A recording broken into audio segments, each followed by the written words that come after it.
Deixa eu ver. Agora a gente vai ver. Deixa eu ver qual é o próximo da lista. O vetor nulo. Esse é um vetor bem sem graça. O próprio nome dele já diz, né? Vetor nulo. Por quê? Então imagine que eu tenho aqui o ponto A.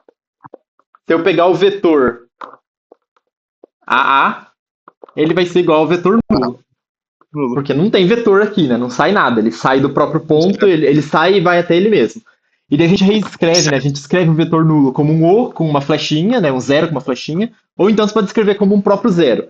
Porque o vetor nulo, ele vai trabalhar, ele vai ter uma classe de equivalência, né? Como a gente pode chamar, com o próprio escalar zero. Então lembra que a gente tinha a grandeza escalar e a grandeza vetorial, né? Então a gente existe o zero, número pertencente aos reais, e existe aqui o vetor nulo que pertence ao espaço vetorial do R2. Ou seja lá qual for, né? O R2, R3, que seja, né? Um espaço vetorial R Sim. qualquer, Rn. Só que esses dois Certo. objetos aqui, eles vão se comportar exatamente igual. Então eu posso escrever como qualquer coisa, né? Por padrão é mais fácil escrever como mais simples, que é só zero. Então eu posso reescrever o vetor nulo como zero sempre que eu for trabalhar com ele. E não vai ter nenhum problema. Tá. Mas eu posso colocar o vetor em cima ou só pra ficar mais. Então, você pode pôr o V em cima, mas não precisa.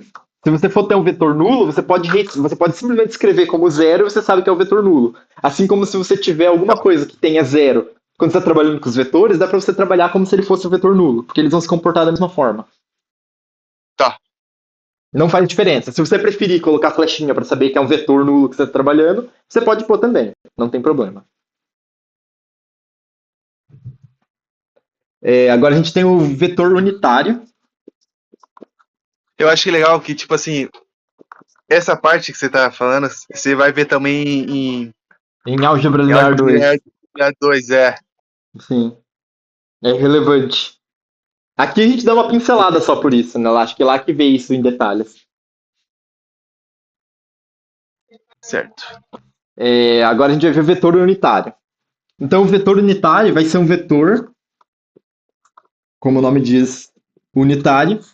Então se eu tenho aqui um AB, imagine que o módulo de AB é igual a 1. Isso é o Certo. vetor unitário.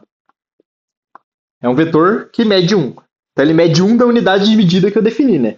Então como a gente está trabalhando aqui uma coisa muito hipotética e matemática pura, a gente não definiu de fato uma unidade de medida. Então eu estou dizendo 1. 1 o quê? Sei lá. Mas é 1. Da unidade que eu estiver usando é 1. Então o 1 é desse tamanho, mas eu poderia falar que isso daqui é 1, eu poderia falar que isso daqui é 1, né? Não importa. Mas é o vetor que tiver a medida 1, ele vai ser o vetor unitário. Unitário. Beleza. Daí tem um caso especial do vetor unitário, que é o que a gente chama de versor. O versor, ele é um caso mais especial de um vetor unitário, porque ele é o vetor unitário de um vetor específico. Então imagine que eu tenho aqui o vetor V, ele tem um tamanho qualquer, e daí eu tenho um vetorzinho menor, que vai ser versor de V. Eu vou chamar ele de U. O U é versor de V se ele tiver a mesma direção e sentido do V, só que o tamanho dele for 1. Então é como se eu só tivesse pegado o V e encolhido ele para ele ter a medida de 1. Mas ele continua tendo a mesma direção e sentido. Então o que isso quer dizer? Quer dizer que eu peguei o vetor V, mesma direção e sentido, então ele vai ser paralelo com esse outro vetor U. Ele poderia estar até dentro, né? Ele poderia estar aqui, assim, ó. Então, eu tinha pensado nisso, pensei que era tá dentro. Ele poderia estar aqui dentro, mas ele também poderia estar em outro lugar, porque o vetor, como eu tinha falado, né, ele é móvel, então ele poderia estar aqui, ele poderia estar aqui, ele poderia estar aqui, em qualquer lugar do espaço que ele tivesse. Portanto, que ele for mesma direção e sentido do V, só que tamanho 1, ele vai ser um versor de V. E ele não vai ser só versor do V, né? Ele seria versor de qualquer outro vetor. Então imagina que eu tenho um vetor enorme aqui, com a mesma direção e sentido que esses aqui, que é W. Se esse daqui tem a mesma direção e sentido do V e do U, o U também é versor do W, não é só versor do V. Então se eu esticasse o V quanto fosse, o W quanto fosse, eu encolhesse quanto fosse, o U ia ser versor de todos eles, porque ele é um unitário com a mesma direção e sentido desses dois aqui. E na verdade o sentido... Na verdade o sentido não importa, porque ele poderia estar até para outro sentido, né? Imagina então que está para esse sentido aqui. Não tem problema se o sentido for ao contrário, porque eu só quero que ele tenha medida 1. Ele só precisa ter a mesma direção, né? Porque o sentido poderia Uhum. ser ao contrário, ele tendo a medida 1, tá ótimo. E ele poderia ter também pro Tá. outro lado, ele poderia estar pro outro sentido, e não ia ser um problema, ele ainda ia ser um versor, né? Então U é versor de V. Certo. Daí, algebricamente, né, uma pincelada aqui na parte algébrica, quando eu tenho o vetor V e divido ele pelo próprio módulo, eu vou ter o versor dele. Então, se eu pego um vetor, né, eu pego esse vetor aqui, divido ele pelo tamanho dele, eu vou estar encolhendo ele para ele ficar 1. Porque esse daqui vai ser o versor, né? Certo. Por que tem que ser o módulo? A gente vai ver depois essa definição do módulo, mas ele não é tão a ver com o módulo de função, né, da função modular. É mais uma indicação de que isso daqui é uma medida, porque o módulo também tem esse sentido de medida, né? Mas ele vai ter. Você não vai trabalhar exatamente igual, apesar das propriedades de módulo valerem aqui também. Então ele parece com o módulo de Certo. função, você trabalha bem parecido, mas ele não tem exatamente a mesma definição. Certo.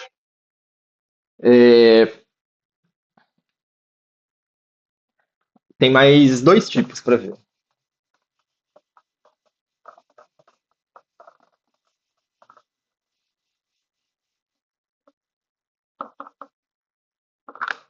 Agora a gente vai ver, então, vetores ortogonais. A gente tem que, daí vai discutir a questão de perpendicularidade versus ortogonalidade. Certo. Então, perpendicular versus ortogonal. Agora eu fiquei na dúvida.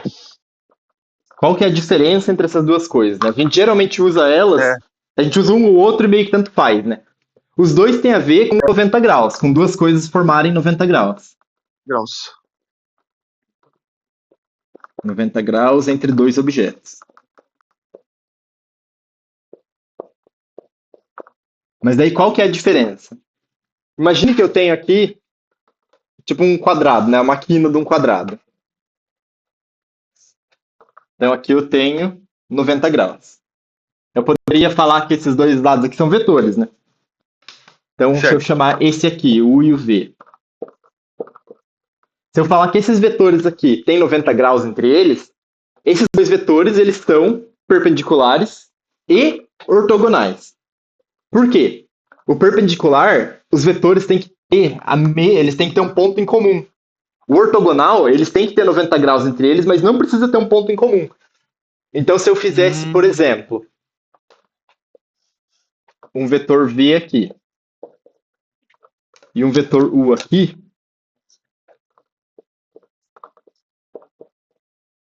bom, esses vetores não têm um ponto em comum, né? Um tá lá, outro tá cá. Só que ainda assim, Certo. o ângulo entre os dois é de 90 graus, porque se eu fizesse esse prolongamento aqui, Você chegaria no. eu teria 90 graus. Entendi. Ou então, se eu fizesse uma translação, né? Como eu posso mover os vetores, se eu movesse esse vetor U até aqui, eu ia conseguir ver, então, que eles têm 90 graus. Então, fizesse uma translação aqui do. Então, o que, que é a questão? Todo mundo que é perpendicular também é ortogonal. Então, aqui é o perpendicular, aqui é o ortogonal. O perpendicular ele é um caso especial do ortogonal, que é quando, além de ter 90 graus entre os dois objetos, ele também tem um ponto em comum. Mas quando ele é ortogonal, ele só tem 90 graus, mas ele não tem ponto em comum. No 2D, né, no plano, isso daqui tá legal, né? Faz um tanto de sentido.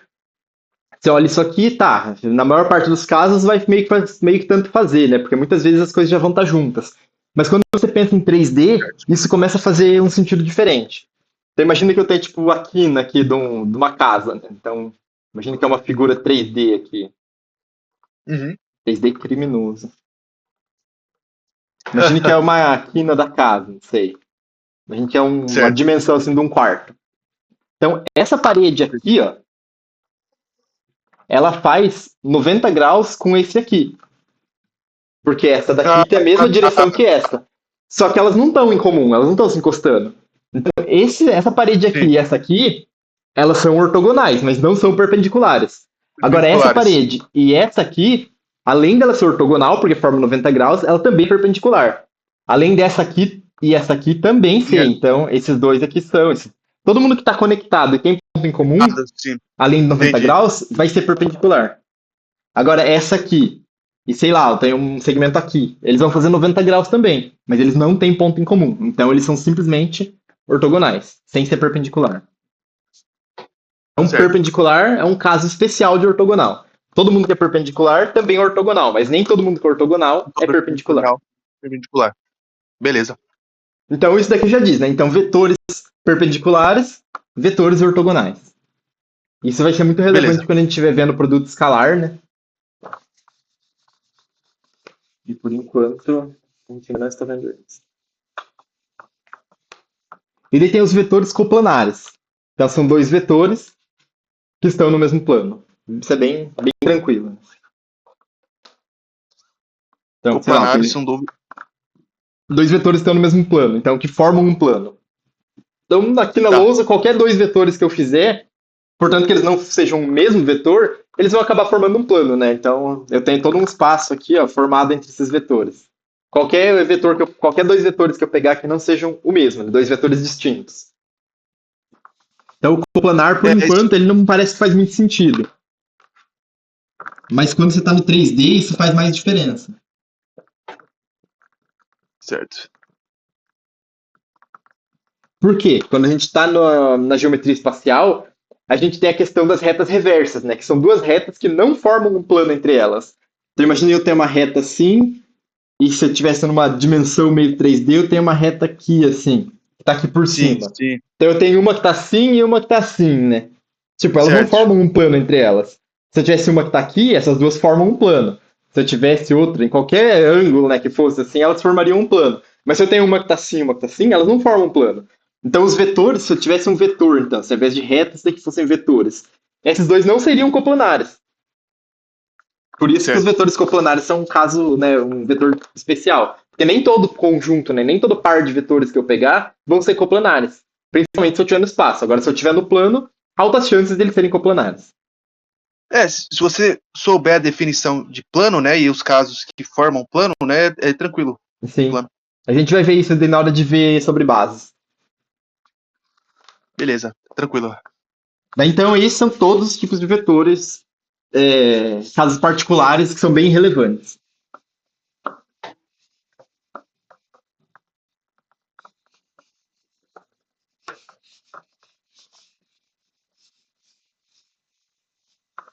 Alguma dúvida? Tudo certo? Não, tranquilo. Assim, a única coisa que eu fiquei um pouco confuso foi o bagulho do versor. O versor? Por questão do módulo, né? Sim, é porque, tipo assim... Vamos lá, versor. É porque eu não entendi o que seria o versor. Tipo assim... Vai falando. Porque, por exemplo, você tem o vetor unitário, beleza? Que é o que tem o valor do módulo é 1, certo? Uhum. E aí você tem o versor seria tipo assim, você tem dois vetores, né? Com a mesma mesma direção. Uhum.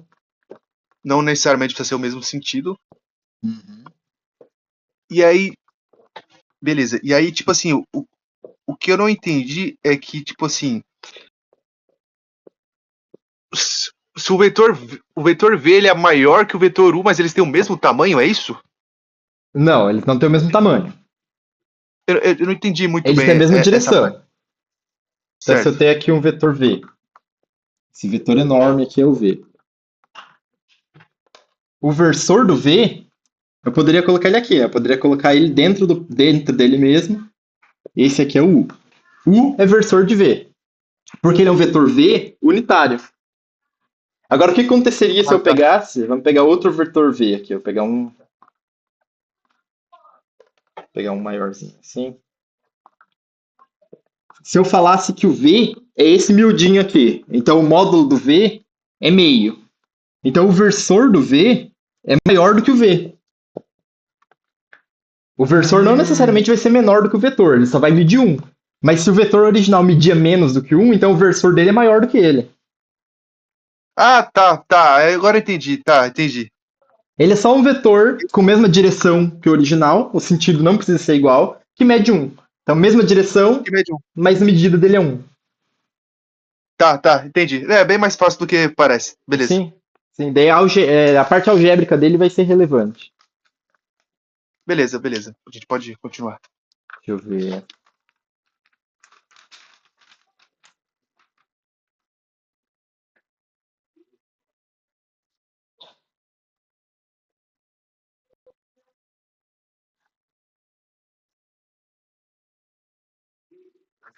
Tá.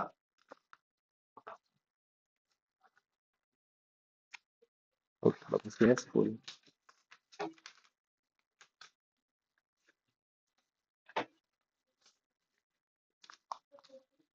Então, com isso, a gente viu, né, esses casos particulares de vetores. Eles vão ser muito úteis porque eles têm nomes específicos, são propriedades muito importantes. São as propriedades que você mais vai usar deles. Quando você vai estar trabalhando Certo. assim, com um vetor, o versor, eu preciso do versor. Você sabe o que é o versor. Você precisa de um vetor ortogonal, perpendicular, porque você está, sei lá, numa figura geométrica. Então, esses vetores vão ser os que você mais vai usar. Daí a Esses segunda nomes eu tenho que parte que ficar. vai ser relevante são as operações entre vetores. Certo. Eles têm duas operações extremamente básicas, né, extremamente simples, e daí todo o resto a gente vai trabalhar, vai ser só uma decorrência dessas operações. Talvez tenha alguma outra forma de você juntar essas operações que você vai estar usando, mas essas duas operações são o principal que você vai estar usando sempre. Sempre vai ser alguma coisa dessas duas. A primeira operação é a adição, Certo. ou subtração, né? Que adição e subtração é a mesma coisa.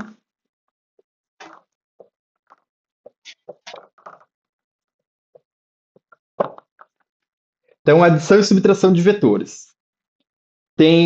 A primeira coisa que é legal ver e pensar, então, é a regra do paralelogramo, né?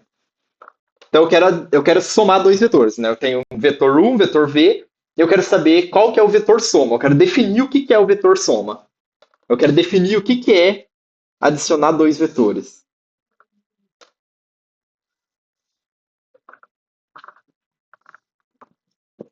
Então, eu tenho o vetor U e eu tenho o vetor V. Eu quero Certo. saber o que que é, se eu somar U com V, o que que seria isso, né?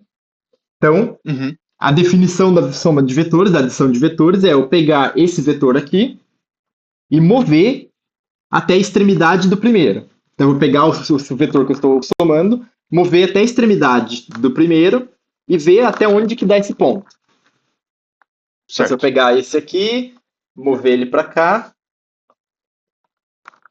é como se eu tivesse movido, né, o V para cá. Esse daqui também é V. Eu peguei porque os vetores são móveis, né? Eu posso mover eles justamente Sim. pela questão dos segmentos orientados equipolentes. Então eu pego esse daqui e arrastei ele para cá. Esse ponto aqui é a minha nova extremidade. Então quando eu pegar essa origem entre os dois vetores, na origem que estavam os dois vetores que eu estou somando, e jogar para cá, eu vou ter esse vetor maior aqui. Esse vetor Certo. é o U mais V. Hum, Esse vetor aqui, então, ele tem origem, na origem de qualquer um dos dois vetores, né? Do vetor inicial que eu peguei, principalmente, que considerando que eu fiz U mais V, né? Então, vamos considerar que isso daqui eu fiz o U mais V. mais B. Isso daqui, né, vai ser igual a U mais V. Então, eu peguei o V, joguei na extremidade do U, peguei o ponto inicial do U e a extremidade desses dois. Então, eu andei para cá, depois eu subi aqui. Então, a mesma coisa, né? O caminho mais curto é fazer isso aqui. Esse vetor maior aqui é o U mais V. Daí, Certo. eu tenho a diferença entre vetores, que seria a subtração. Então, quem que é o U menos V? O U menos V, eu vou pegar, então, quem que é o V? O V é esse aqui. Então, quem que seria o menos V? O menos V seria um vetor que tivesse vindo aqui para baixo, né? Certo. Seria um vetor que, ao invés de estar subindo, estaria descendo. Então, eu poderia pegar o mesmo vetor V aqui, só que ao contrário, né? Então, ao invés de somar ele e colocar ele aqui na ponta, eu vou estar somando o oposto, né? Porque o U menos V, isso daqui vai ser a mesma coisa, então, que U mais o menos V. O Certo. mais eu já sei fazer, era só colocar na ponta. Só que se esse daqui é o V, quem que é o menos V? Ah, o menos V é um que está descendo. Então eu poderia pegar este vetor aqui, colocar ele aqui. Então ao invés de eu ter subido, eu vou descer um V.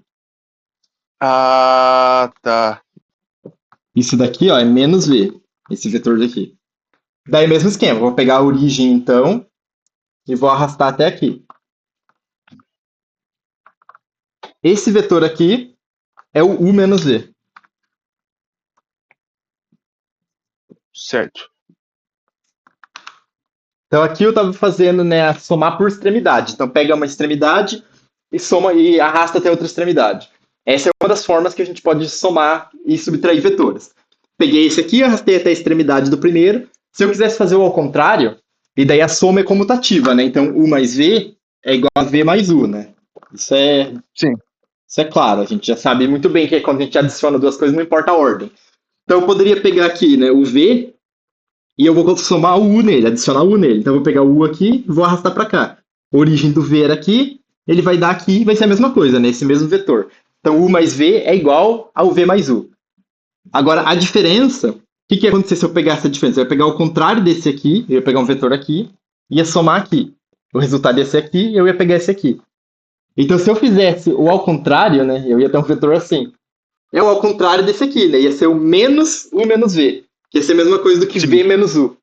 Então, só ia mudar o sentido. Mas ele ia ser um vetor com a mesma direção e o mesmo módulo que esse daqui. Então, o U menos V Certo. e o V menos U tem o mesmo módulo e direção, mas tem sentidos opostos. Oh, certo. Daí a regra que a gente vai usar, né, que fica mais bonito do que isso aqui, é a regra do paralelogramo. Então, se eu tiver aqui U mais V, ou U e V,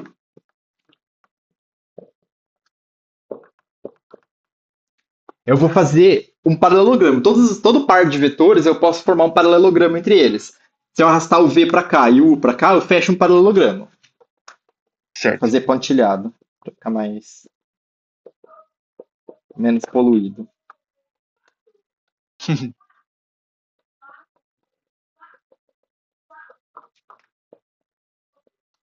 Então, ó, aqui eu tenho como se tivesse arrastado um V, aqui é como se tivesse arrastado um U, certo? Certo. A soma deles vai ser essa diagonal maior. A soma dos vetores, então, é a diagonal maior entre eles. Maior. Esse aqui. Esse daqui é U mais V. E a diagonal menor é a diferença entre os vetores.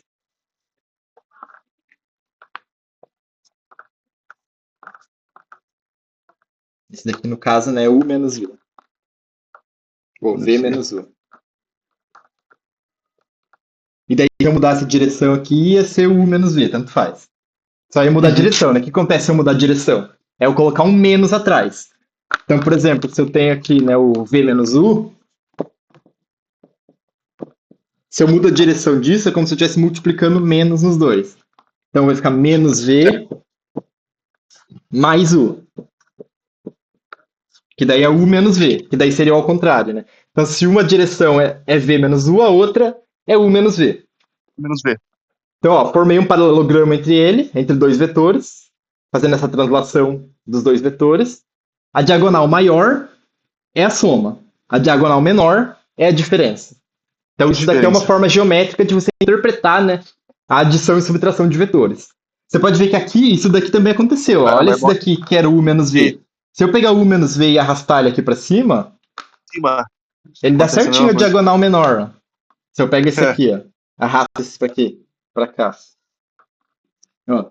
Tá um pouco tortinho, né? Porque eu não fiz em escala perfeitinho. Mas daí eu poderia fechar um paralelogramo aqui em cima. Daí eu apagaria isso aqui. E eu teria o mesmo esquema.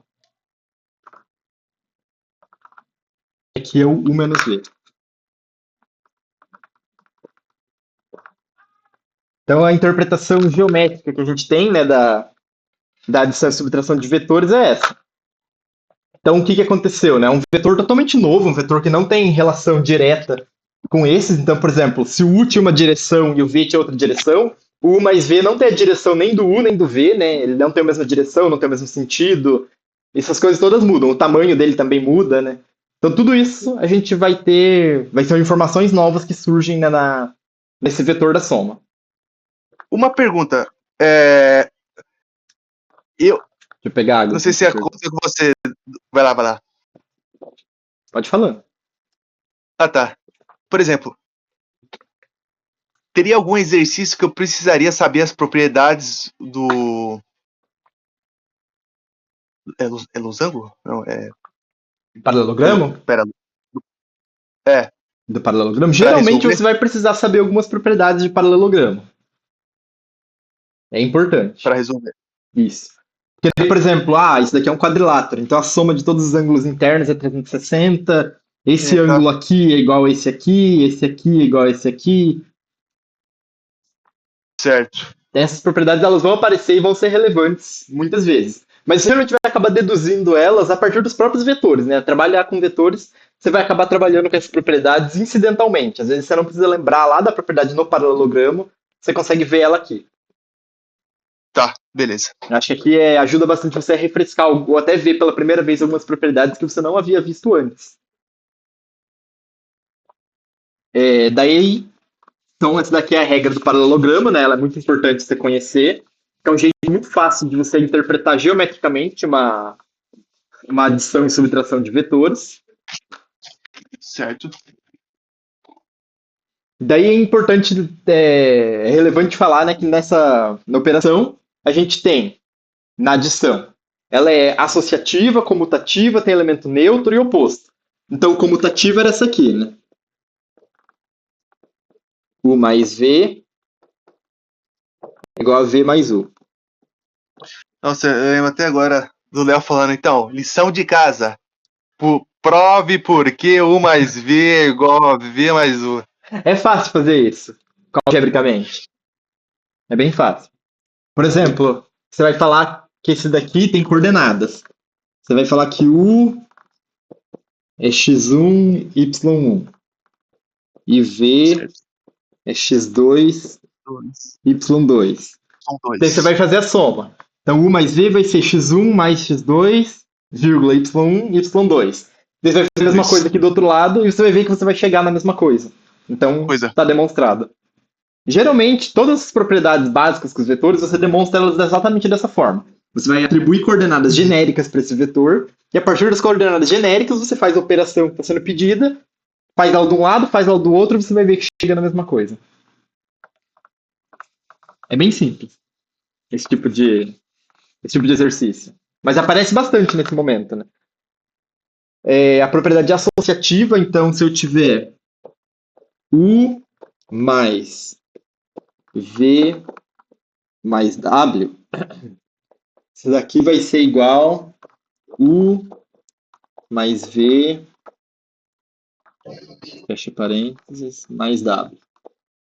Então eu posso, o parênteses pouco importa, né? Na adição, então pouco importa onde eu coloco o parênteses. Então eu Parênteses. posso muito bem tirar todos os parênteses que não muda nada. Não Não muda nada. importa se tem parênteses ou não. Essa é a propriedade associativa. Daí o Independente elemento se você coloca neutro. em parênteses. É a mesma coisa. Oi? Não, independente de quem você colocar em parênteses, vai dar a mesma coisa. Isso. Daí a gente tem o elemento neutro da adição, que é o zero, ou o vetor nulo no caso, né? A existência desse elemento é relevante, então o U mais o vetor nulo continua sendo ele mesmo. Uhum. E a gente tem o oposto, que é o U mais o menos U é igual ao vetor nulo. Então tem um vetor, né? Que quando eu somo com o ao contrário, né, com o oposto dele, vai me dar um nulo.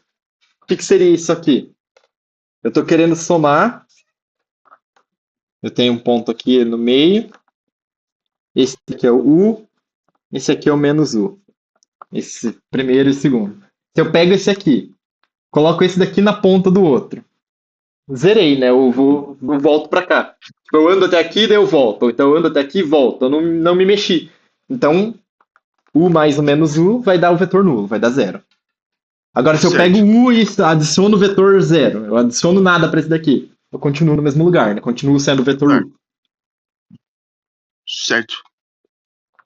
Então, essas são as três propriedades relevantes, né? Então, é a As quatro, no comutativa, caso. quatro propriedades relevantes da adição, comutativa, associativa, elemento neutro. Cara, o foda é que eu tô pensando em álgebra linear 2 porque, tipo assim, na álgebra linear 2 você vai ter que. Todas essas quatro, elas têm que ser verdadeiras, então você tem que fazer um por um em todas.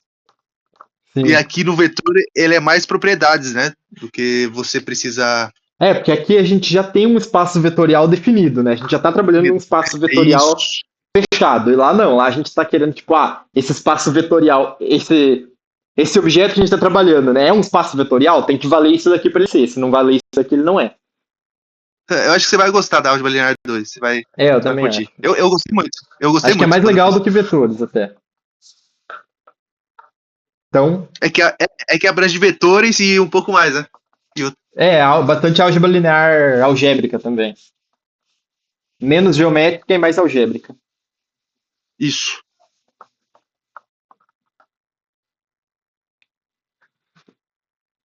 Tá. E daí a gente tem a outra operação, que é a multiplicação por escalar. Essa daqui era 1 e a 2.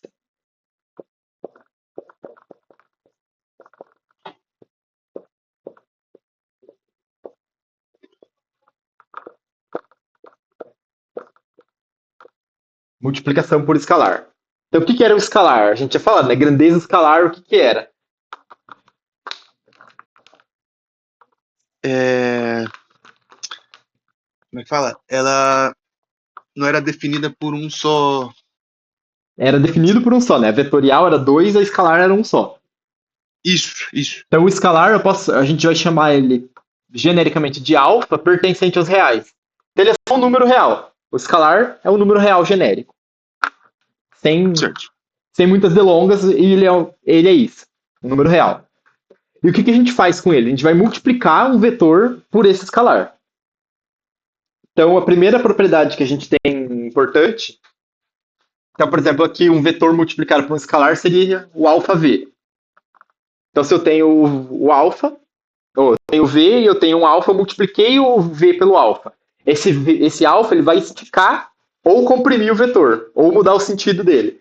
Então, ele só está mexendo no tamanho, mas ele não tira o vetor de uma reta que esse vetor já pertence. Certo. Então, por exemplo, eu tenho aqui um vetor v. Ele não muda a direção, ele Se o alfa for só muda assim. 2, então aqui, ó, tipo, vamos considerar. Imagine que o alfa é 2, então vai ser 2v. Esse daqui é v, então esse é 2v, porque eu dupliquei o v, né? Eu dobrei o tamanho dele. Agora, se v fosse meio, eu ia parar aqui, porque aqui ia ser v sobre 2. Então eu encolhi ele pela metade. Agora, se v fosse menos 1, Faz eu todo ia sentido. mudar o sentido dele. Então aqui, Certo. menos 1 ia ficar menos v. Então eu mudei o sentido do v. Então você vê que ele tem três comportamentos aqui. Então alfa v, ele vai ser três coisas diferentes. Se alfa é maior do que 1, ele estica o vetor. Certo.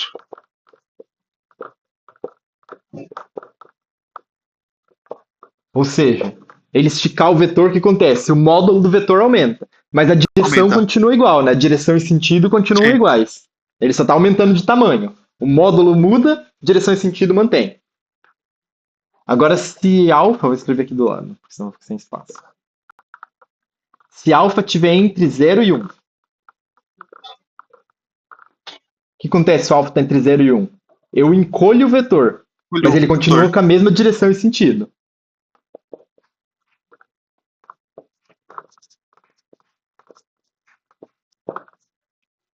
Se alfa foi igual a 0, ele vai virar o vetor nulo. Certo. Eu tenho o vetor nulo. Porque eu vou estar multiplicando por zero, né?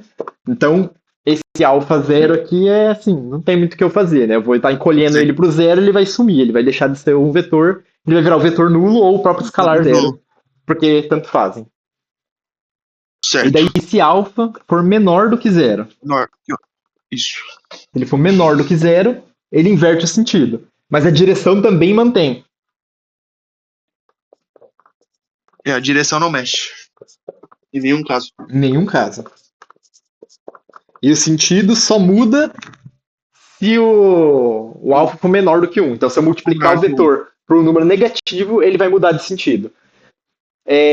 Aqui daí vai ter a mesma ideia. Se ele for maior do que menos 1, ou se ele for menor do que menos 1, ele vai começar a esticar o vetor mais para baixo. Se ele for entre menos 1 e 0, ele vai esticar entre o oposto dele e o próprio vetor nulo. A própria origem dele, né? Então você está só esticando o vetor, mas a direção em nenhum dos casos muda. Então todos esses vetores aqui, não importa qual for o alfa, eles vão ser paralelos um ao outro. E eu não precisava ter o alfa, o 2 alfa aqui, né? Como os vetores são móveis, então o alfa poderia estar aqui e o 2 alfa poderia estar aqui. Mas ele ainda tem a mesma direção e sentido do que o alfa. Mesma direção e sentido. Agora, se eu tivesse o V aqui e um menos V aqui, ele tem a mesma direção, mas sentidos opostos. E o módulo poderia mudar ou não, né?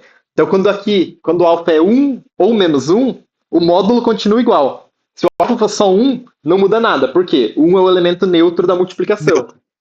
Então, o elemento neutro da multiplicação não vai mudar nada. Então, aqui também existe, né? Elemento neutro, comutatividade, associatividade, oposto. A gente também tem essas mesmas propriedades para multiplicação por escalar. Então, por isso que é tão completo, né? Esse espaço vetorial, nas operações da adição e da multiplicação, a gente tem todas as operações fechadas. A gente consegue realizar todas essas operações e dá certo. Certo. Essa é a palavra certa. Todas as operações fechadas. Acho que esse é o termo certo. Sim, forma um grupo daí, né? A gente fala que isso daqui forma um grupo. Daí tem outras propriedades de módulo, né? Que, por exemplo, o módulo de alfa V é igual ao módulo de alfa vezes o módulo de V. O que eu estou perguntando? Estou perguntando qual que é o tamanho de um V esticado. Isso daqui vai ser igual a o tamanho do V vezes o tamanho do alfa. Não importa se ele foi para trás, né? O tamanho, eu só quero saber o tamanho dele. Eu não quero saber para direção e sentido que ele está. Eu quero saber o tamanho. Então, aqui eu posso separar. Isso daqui é uma propriedade do módulo, né? Porque o produto dos módulos é o módulo do produto. Certo. O módulo do produto é o produto dos módulos. Então isso daqui é uma propriedade. Isso daqui você não vai usar muito, né? Mas é interessante você ver que uma propriedade que é dos módulos vale aqui, apesar do módulo do vetor não ser exatamente igual a gente fala com o módulo de uma função. Certo. Daí outra propriedade interessante, né, da multiplicação por escalar é que se U preciso de espaço.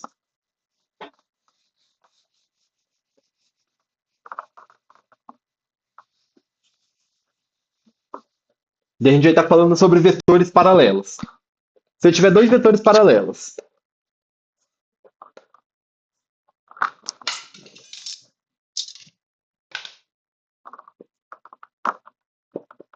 U e V.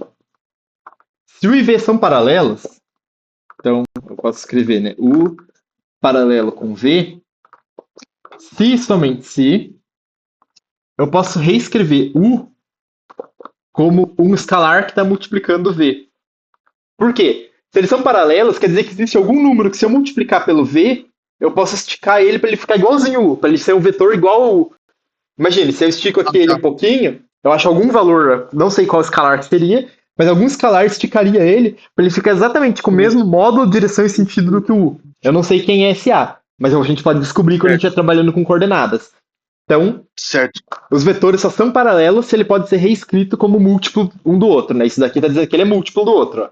U é igual ao V multiplicado por alguma coisa. Então, eles só são paralelos se eles forem múltiplos um do outro. E isso é muito relevante quando a gente pensa na ideia de base entre vetores. Né? Daí já tem aquilo que a gente falou, né, do versor. Então, por exemplo, o V dividido pelo módulo de V é o versor. Quer dizer, U é o versor de V. Quando eu pego o V e divido pelo próprio tamanho dele, eu consigo U. Isso daqui é uma multiplicação por escalar. Porque multiplicação também pode ser divisão, né? Então, isso daqui é a mesma coisa que multiplicar por 1 sobre o módulo de V. Certo. Eu estou dividindo pelo módulo de V, é a mesma coisa que multiplicar por 1 sobre o módulo de V, né? Então, por isso que a adição também é a subtração e a multiplicação também é a divisão, né? Por isso que são só 2 operações, na verdade. A gente não tem 4 operações. Operações. Então, essa aqui é outra parte importante. Então, aqui, se eles são paralelos, é porque eles são múltiplos um do outro. E aqui eu estou dizendo que se eu dividir o V pelo próprio tamanho dele, eu vou adquirir o versor do V. Certo. Daí outra coisa interessante, né? A gente viu ali um pouquinho, mas então se eu tiver um vetor aqui, um vetor qualquer, V. Se eu mudar, eu pego o alfa e eu vou mudar o alfa. Eu mudo qual que é o tamanho desse alfa.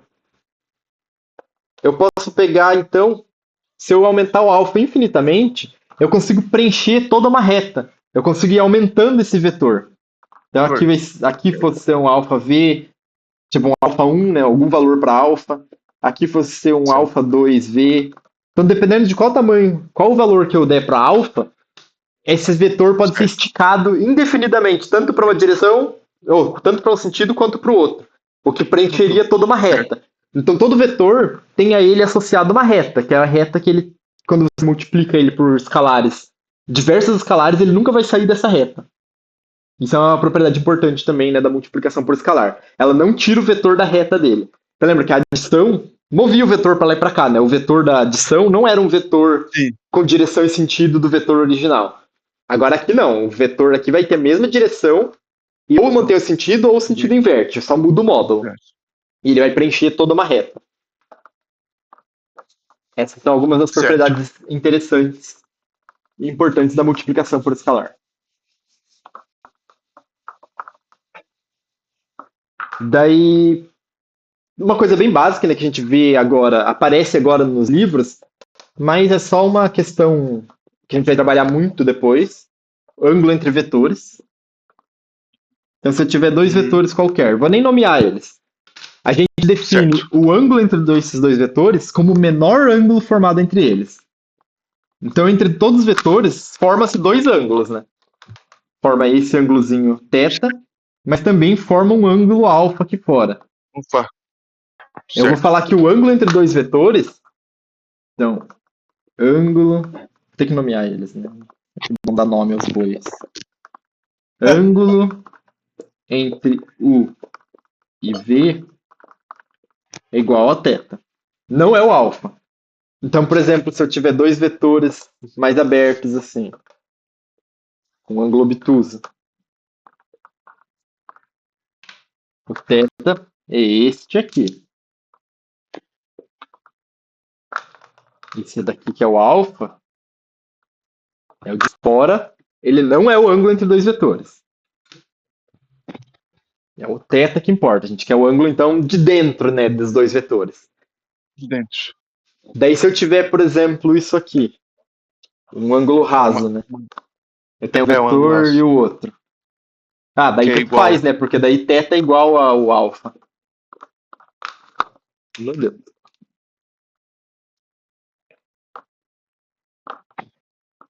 Então, se θ for igual ao alfa, meio que tanto faz, né? E aqui, os dois vetores vão ser... Aqui eles são paralelos, né? Porque um tá indo pra cá, o outro tá pra lá, mas os dois têm a mesma direção.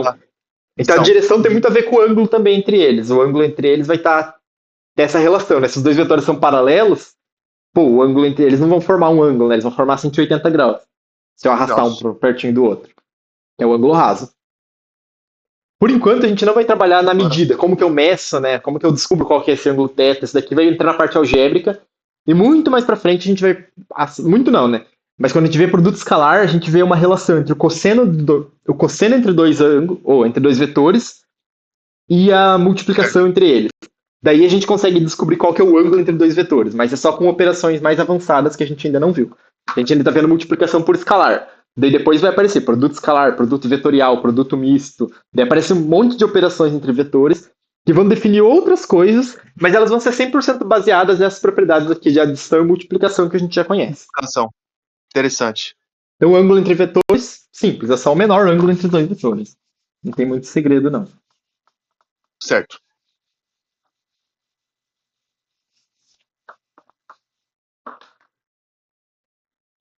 Daí tem a questão do tratamento algébrico entre vetores. Então, agora a gente vai falar sobre a linearidade.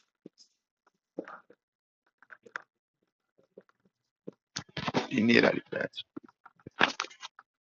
E bases.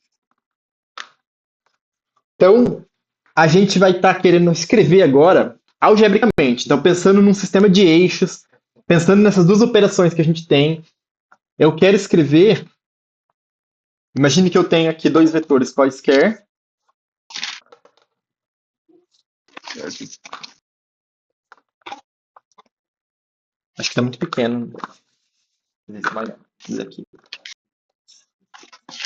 Eu acho que essa é a parte que eu já não. Isso daqui é só uma pincelada que dá também em vetores, porque não é algo muito relevante.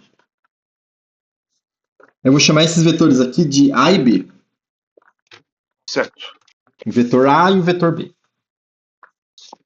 Então, eu tenho esses dois vetores, e imagine que eu tenho um ponto aqui, P. E aqui eu tenho uma origem. Imagine que é um sistema cartesiano, mas é um sistema cartesiano totalmente arbitrário.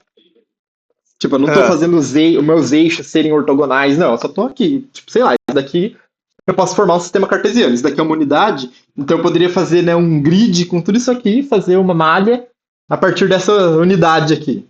Eu coloco uma dessa aqui, outra dessa aqui, outra dessa aqui, aqui. Eu poderia fazer uma malha com essa unidade, com esse negócio que não tá reto, o ângulo, nada, mas eu posso fazer uma malha com isso, né? Uma malha quadriculada. Certo. Daí o que eu quero? Eu quero escrever esse vetor aqui, o OP, só que eu não quero escrever OP como OP, eu não quero escrever esse vetor desse jeito. Eu vou chamar esse vetor aqui de V. Eu não quero escrever V como V. Eu quero escrever ele como uma combinação linear de A e B.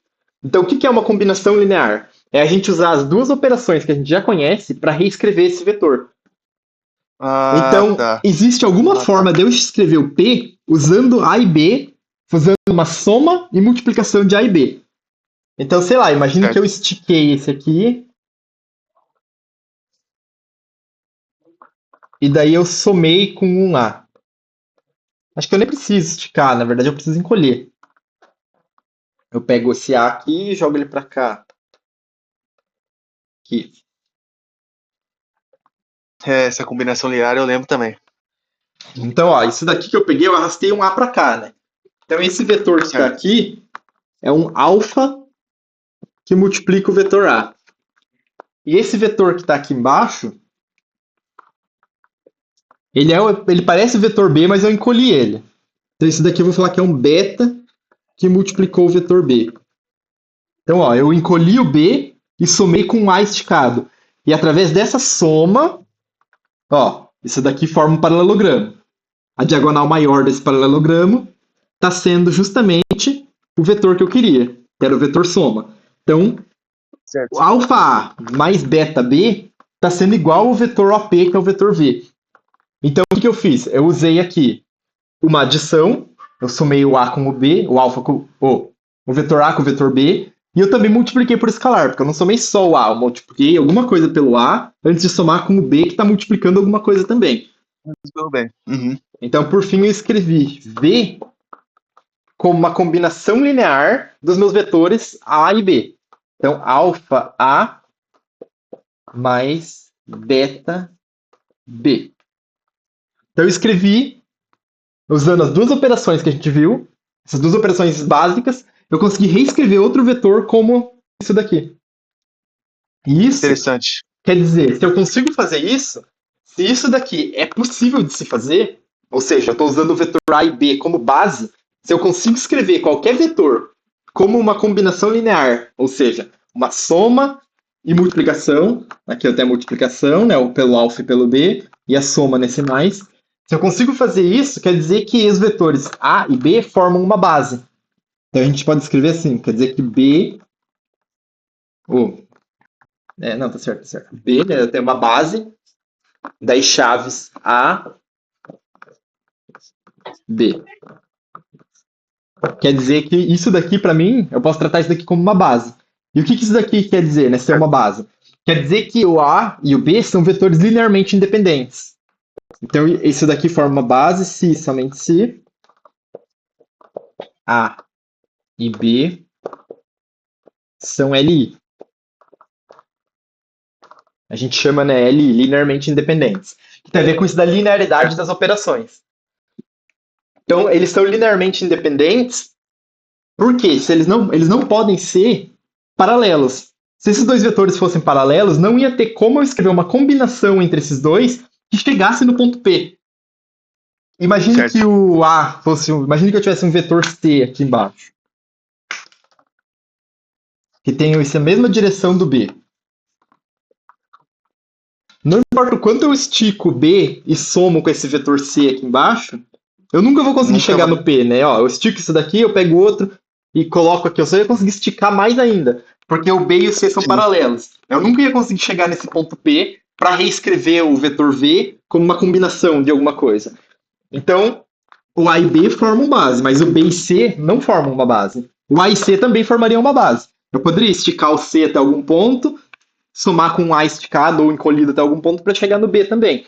Porque o A e o C não são paralelos, mas o B e o C são paralelos. Então, se eles são paralelos, eles não podem ser linearmente independentes.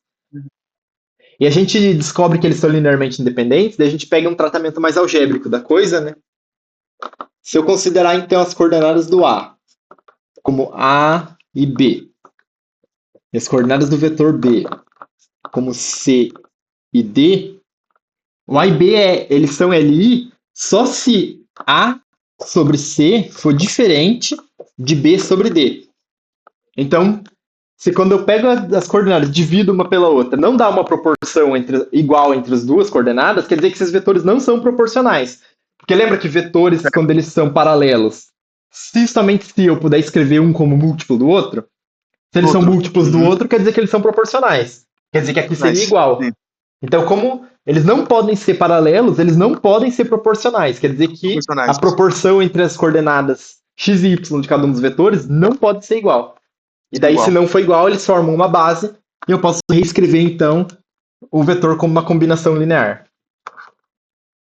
Então, a gente diz daí que V... Ixi, meu azul não funciona. V é combinação linear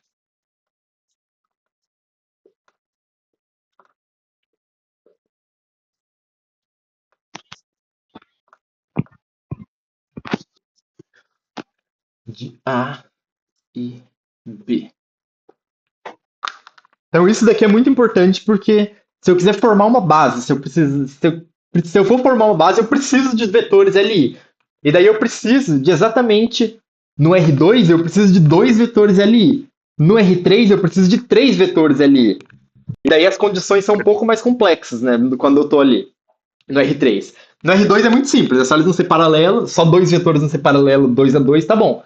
No R3 eu tenho que comparar 3 vetores, eles não podem ser paralelos um com nenhum com dos outros, né? Um com os outros. E daí são 3 vetores. E daí, se eu tivesse 4 dimensões, eu precisaria de 4 vetores que sejam linearmente independentes para formar uma base. Nossa, me dá um trabalho. Daí vai tendo toda essa expansão, né? Deixa eu ver se eu esqueci alguma coisa. Isso aqui, né? Isso daqui tem que ser um sistema possível determinado. Daí isso daqui relaciona com o conteúdo de álgebra linear 1, né? Se esse sistema é possível determinado, quer dizer que eu posso escrever o V como isso aqui. Porque se eu não pudesse, se isso daqui for paralelo, duas retas paralelas, quer dizer que dá um sistema ou impossível ou um sistema impossível, ou um sistema possível indeterminado. Então isso daqui tem a ver com soluções, mas a única que importa pra gente é que seja possível e determinado. Certo. Daí, nesse sentido de base, né, eu tinha escolhido 2 vetores que tinham um ângulo muito estranho entre eles. Né? Eles tinham um ângulo aqui menor do que 90, né, esse θ. Mas tem uma base que vai ser mais importante. Tem vetores que vão ser mais importantes pra gente. Que a gente vai usar como base.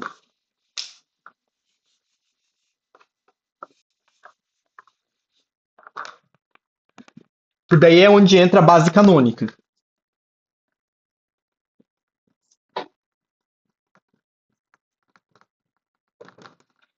Então, a gente tem duas palavras que a gente vai precisar usar aqui. Ortonormal, que essa base vai ser uma base ortonormal. O que é ser ortonormal? Quer dizer que o módulo, a gente vai usar aqui o E com um subscript, né? 1 e 2. Um índicezinho. Então, imagina que eu tenho essa base. A base é 1 e 2. Essa base é ortonormal. Ela só vai ser ortonormal se o módulo de E1 for igual ao módulo de E2. Então, os dois vetores da minha base têm o mesmo tamanho. E o E1 Certo. é ortogonal com o E2. Então, aqui eu formo uma malha bonitinha, né? Aqui eu teria, então, vetores assim, que formam 90 graus entre eles, porque eles são ortogonais, e eles têm o mesmo tamanho. E daí eu poderia chamar esse aqui de, esse daqui o E1 e esse aqui o E2. A base canônica, a gente usa a canônica porque ela é a mais simples, né? É a base mais fácil da gente escrever. Principalmente para trabalhar no plano cartesiano, porque daí eu poderia escrever qualquer vetor. Então, se eu tiver aqui um vetor V. Opa, tortíssimo.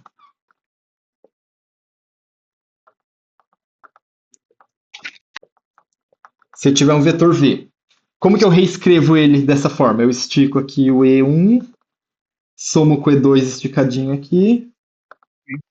Muito torto, tá bom? Aí. Então, estiquei um E1, o alfa E1, um beta E2, igual a gente já tinha feito, né? Combinação linear dos dois. E eu vou saber que as coordenadas desse ponto P que tiver aqui vão ser exatamente alfa e beta, porque os dois têm o mesmo tamanho. Então eu vou poder escrever P como um ponto daí de coordenadas alfa e beta. Então já não importa mais o tamanho dos vetores, o que importa é simplesmente o quanto que eu estiquei eles. O que importa é só o escalar, porque a coordenada de um vetor é um escalar. E o escalar aqui que está sendo usado é justamente o tanto que eu estiquei.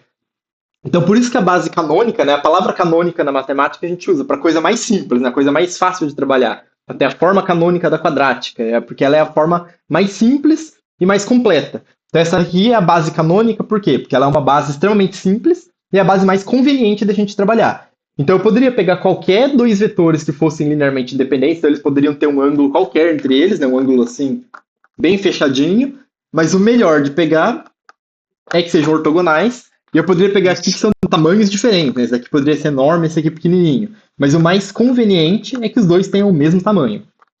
E é isso que a base canônica tem, porque ela é uma base ortogonal e ortonormal. Ortonormal é quando essas duas propriedades aqui são satisfeitas. Certo. Perpendiculares e têm o mesmo tamanho. Ortonormal. Base ortonormal.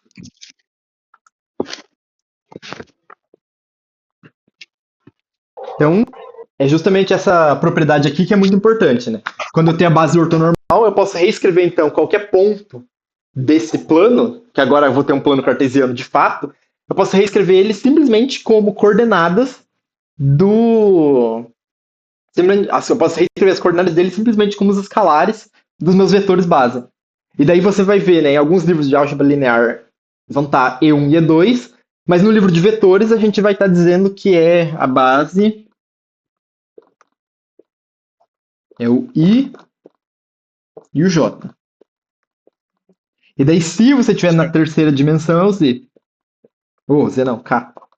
Que daí é no eixo Z. Então, o I representa o eixo X, e o J representa o eixo Y, e o K representa o eixo Z. Certo. Então, a base a gente vai ver, né? A gente vai usar a partir de agora esse nome aqui, mas vale que poderia ser qualquer coisa, o E1 ou o E2. Para ser ortonormal, bastaria essas duas propriedades valerem. Isso daí vale para qualquer dimensão também. Então, em três dimensões, por isso que a gente tem os três eixos, né? Eles são ortogonais um entre o outro, e todos eles têm o mesmo tamanho. Os três têm um unitário. o I, J e K vão ser unitários. Rapidinho, só voltando no ortonormal e perpendicular, Oi. nesse caso você fala ortonormal porque o ortonormal tem que ter lá o ângulo de 90 graus e não Graus. necessariamente ele precisa ter um ponto em comum. Não necessariamente precisa, mas a gente vai fixar eles na origem. Aqui Certo. a nossa base sempre vai estar fixada na origem. Então, por exemplo, eu tenho um plano cartesiano enorme aqui, né? Tem um plano E, cartesiano totalmente despretensioso. Esse e vetor tipo, aqui é o I e este mas nesse caso não vetor é o seria J. perpendicular Aqui ele é por ter o ponto perpendicular. em comum, Só que por eu ter o posso ponto em comum, falar, eles têm ponto em comum, né? Que o ponto em comum é justamente a origem do a meu origem. sistema cartesiano. A origem é a intersecção entre os eixos que estão definindo a minha. Estão definindo o meu Certo. sistema, né? O sistema cartesiano é um par de eixos, o intersecto entre o par de eixos é a origem. Então eu só consigo Ah, fazer um plano se eu tiver dois pares de eixos, né? Eu preciso de dois eixos. Então eu tenho dois agora, eixos, a intersecção entre eles é a origem. Aqui a gente fala nesse, ortonormal, mas eles são perpendiculares, né? Mas é porque todo perpendicular é ortogonal. eu ia falar isso. Então, por isso, né, dá pra dizer que é ortogonal. Isso. Porque ele é Entendi. perpendicular. Para ser perpendicular, tem que ser ortogonal. Então a gente usa a palavra ortonormal por isso. Dessa Beleza, questão do beleza, tranquilo. normal, né, é uma questão da matemática estranha. A gente chama as coisas de normal, né? O vetor normal a alguma coisa. É só que ele tem 90 graus. Não quer dizer muita coisa, muito além.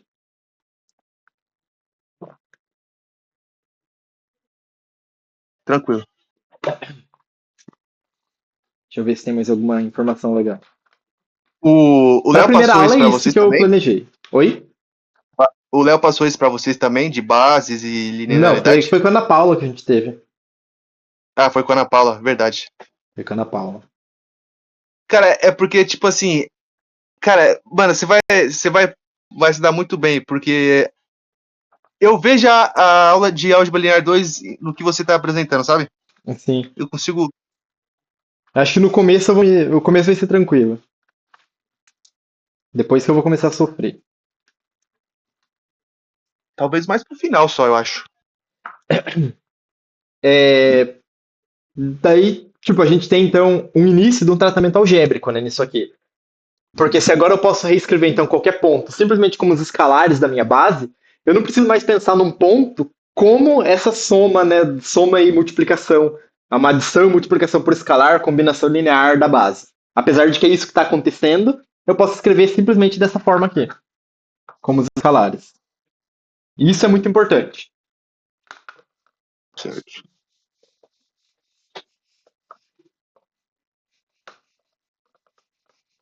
Então a gente viu todo esse tratamento todo esse tratamento geométrico, mas a gente não colocou nenhuma coordenada de fato, né, nos pontos, num ponto do plano, até agora que a gente colocou esse alfa ali no final. Então vamos colocar aqui algum vetor. Então, por exemplo, seja o vetor 2 1 e V o vetor -2 2 e alfa igual a 3. Então, o que, que seria U mais V?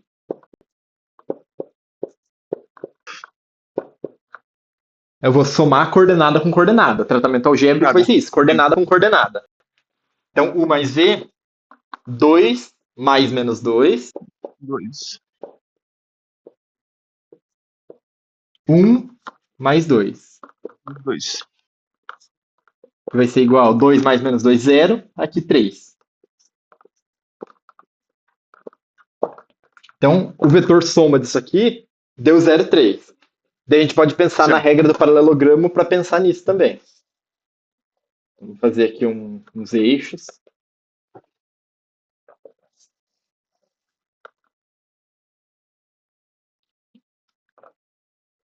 Deixa eu ver. 2 e 1.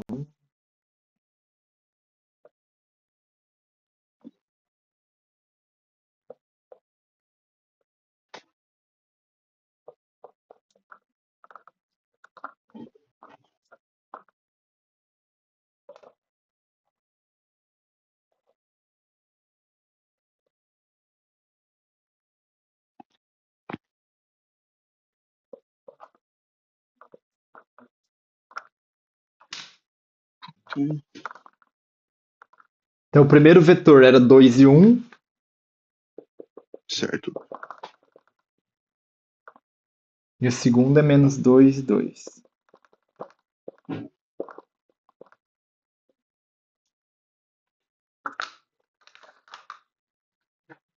Então a gente pega aqui, ó. Lembra, sempre a gente pega então da origem. Esse vetor da origem vai ser o que a gente chama do vetor posição.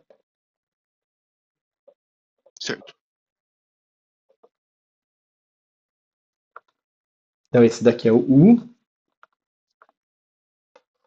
E esse aqui é o V.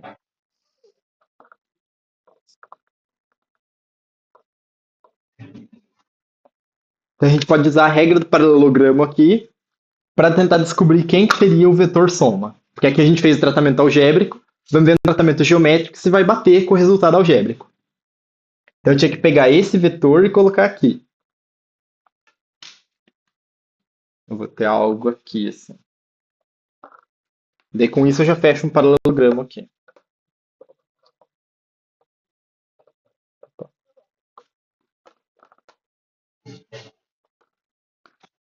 Então, a soma, quem que era a soma, né, pela regra do paralelogramo, era a diagonal maior. Então, aqui pega, começa na origem não, né, no ponto em comum aos dois e que vai para fora dos dois. Então, é esse daqui. Esse vetor que vai estar aqui no meio é o U mais V. E se aqui era 2, aqui, ó, parece que é 3, né? E realmente 0,3. Ó, o x daqui é 0 e eu subi 3 Sim. unidades. Então esse ponto aqui é o ponto 0,3. Então o vetor U mais V é certinho 0,3. Então bateu com o resultado geométrico que a gente teve. Geométrico. O algébrico. O algébrico bateu com o geométrico.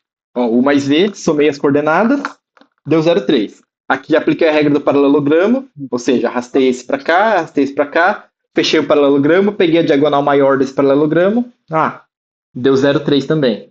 3. E é o que deveria mesmo. Agora, ó, alfa é 3. Então, quem que seria alfa U?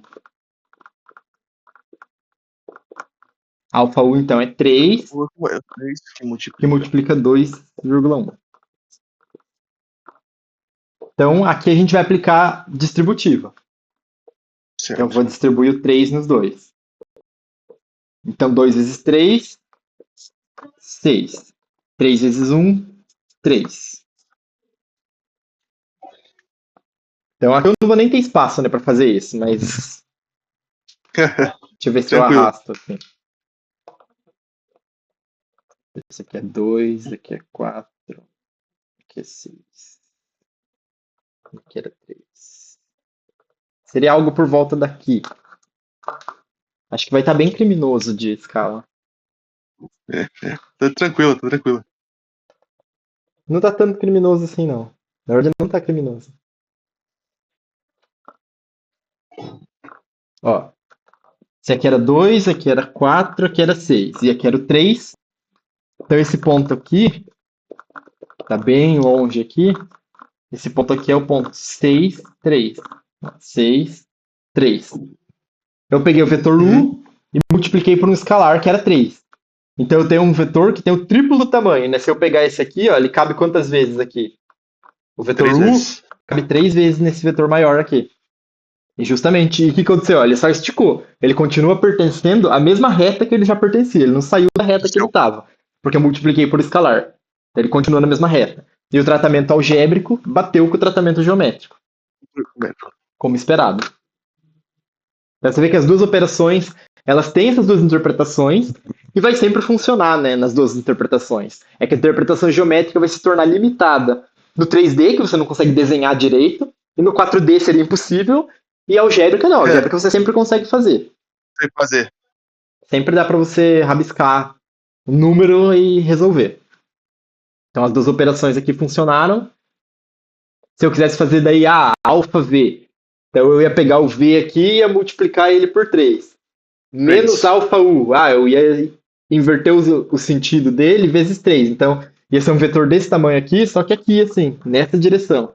Nesse sentido, né? A direção é a mesma. Se eu fizesse o V menos 1, eu ia ter um V aqui, ele só ia ter invertido, né, o sentido dele. Então, o alfa está sendo um escalar, para multiplicação por escalar, e eu tenho dois vetores que eu fiz a soma.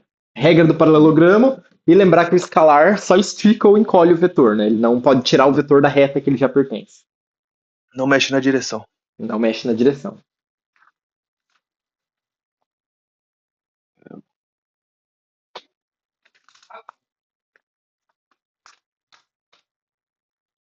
Acho que por hoje é isso. Ah, foi boa a aula, né? Foi produtivo até. Foi. Depois eu quero uma listinha de exercícios. Eu vou te mandar, vou pegar os exercícios do livro. Já estou animado já. Fazer as listas já. Você explicou bem, eu gostei da didática, ficou bom. Da Graças. forma que você organizou. Meu quadrinho, minha lousinha.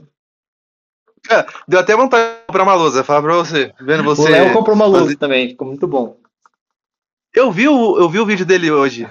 Eu que tava falando com ele ontem, na hora que ele gravou aquilo. Eu tava ensinando pra ele umas integral lá, que eu tava estudando. Boa. É o William? É a Ana Paula? Não. Ana Paula? Quem que vai dar pra A Ana vocês? Paula é álgebra linear 2, o William é integral. Cálculo, né? Cálculo 2 e com o William. Cálculo 2. Eu tive cálculo 2 com ele também. É bom? Foi bom. Você lembra? Inclusive, então, algumas coisas. Eu espero que Mas seja bom. O cálculo 1 como match foi muito bom. foi bom, foi bom. Depois eu vou até procurar aqui, porque provavelmente eu tenho algumas umas coisas anotadas. Você passou? Passou, né? Então você não ia estar Passei, não fazendo. passei. Tô animado pra ver o William. Isso vai ser o que salva. Cara, eu não sei se é porque a matéria era mais tranquila, mas